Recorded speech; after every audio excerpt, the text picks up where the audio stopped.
14ª edizione, la Crociera della Musica, Arte e Cultura Napoletana, dal 24 settembre sino al 1° di ottobre, un viaggio a bordo di una nave alla scoperta delle più belle peculiarità napoletane. Antonio Salamandra. Presentata alla Camera di Commercio di Napoli la 14ª edizione della Crociera della Musica, Arte e Cultura Napoletana, evento identitario itinerante transnazionale che si pone l'obiettivo di portare nel Mediterraneo e non solo il meglio del patrimonio identitario napoletano. Dal 22 settembre al 1° ottobre numerosi artisti, tra cui Gino Rivieccio, Francesca Marini, Toni Tammaro, Massimo Masiello, per portare nel Mediterraneo a bordo di una nave da crociera la cultura napoletana che piace a tutti.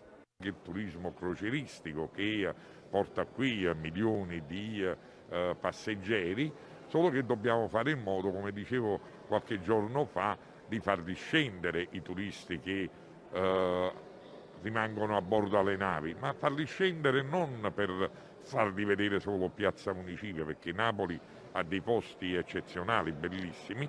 Dobbiamo fare in modo di organizzare delle visite guidate per portargli a vedere quei luoghi che non sanno che possano esistere. È l'unico evento di cui una città si può dotare, è un evento itinerante, culturale, transnazionale, perché in realtà noi da 14 anni portiamo Napoli in tutti i porti del Mediterraneo.